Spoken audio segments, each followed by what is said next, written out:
Hail Dicelings and ready your family tree, because today we're talking about part 6 of the 20 questions, your ancestry and family. So this area is actually a really good area for you to add to the story, set up hooks for the GM and things like that. So feel free to get in here and really just kind of mess with the paint, because this is all stuff that is good for designing an adventure for any particular character. So let's jump right in on it. Question 17 is about how your parents see them. Your parents may or may not come up inside the story depending on what your GM has planned, but including who your parents are is a super important thing that can bring a lot of drama with it. So my advice is don't do the traditional I'm an orphan thing. Instead, embrace the fact that you have people that you care about, because it's going to make the drama in the game a lot more fun to play out. This could be as simple as having just living parents, or you could get real complicated with it and have brothers and sisters and an adopted political prisoner from another clan that's come into your family, and there's a Ronin who took care of you. It could be as crunchy or as linear as you want it to be. I chose to keep it linear for this character because, again, it's kind of an intro type character. Basically, his parents are both proud and disappointed because he didn't serve on the wall like a crab should. However, on the flip side, he did join the Imperial Guard, or the Imperial Legion, which is a big honor in and of itself. You get a skill increase here, and it's a skill of your choice that you have 0 ranks in. You get to put 1 rank in. So I chose Aesthetics, simply because my character, remember earlier, chose Ikebana as his passion. He received a book from Yasuki Oda about the subject.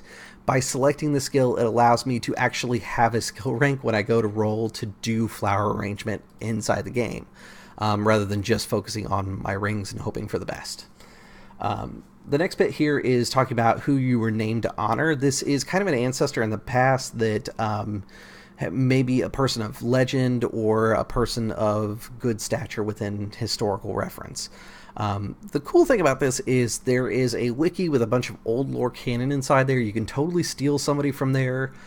Just make sure you map out the timeline so you can figure out how far your character would be distantly related from them, if you even want to mention it. The only reason I say that is because if you pick somebody who was alive in like 420 and your game takes place in 1132, that's probably not your grandfather. You just want to be kind of accurate with it. And the one thing that I do want to mention is it kind of goes both ways. You could be named after a female ancestor or a male ancestor and be the opposite. That's not really part of what it is. Your name is derived from their name, but it isn't necessarily 100% their name.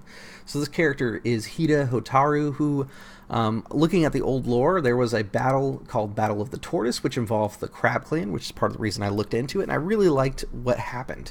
Basically, the Caillou engineers led the crab to siege a castle to try and recover it from the Shadowlands.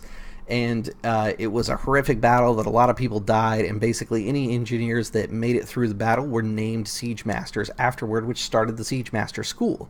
And I really liked that battle as kind of an iconic thing for my character's past and a pride point.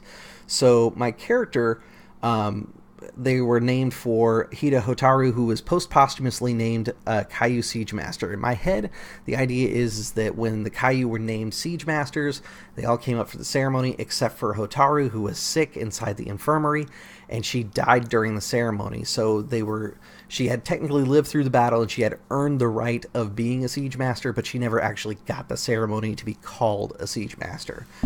So that's why it's posthumously.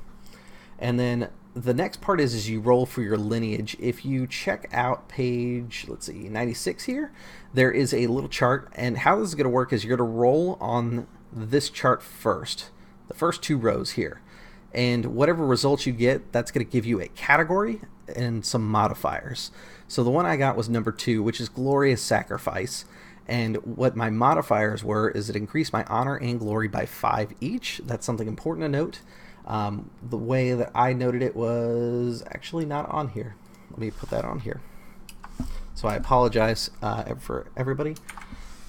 I got a new keyboard, and it is kind of loud, but it's awesome. It's got LEDs and stuff on it, and so now my keyboard looks slick, like it belongs with the rest of my computer. I was using an old HP keyboard that just frankly wasn't up to par with everything else that I had. It's mechanical, so it's a little clicky. So I went ahead and put those results inside there. And then what I did is I copied down what my actual result was. And then the other thing is you'll roll a second D10. The second D10 is actually rolled in this other effects column.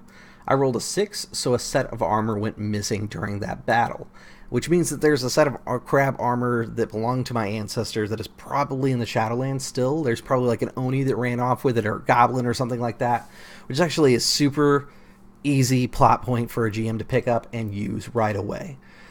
So I put that her armor went missing, and me being a good member of my family would definitely want to recover that for historical reasons, if given the chance.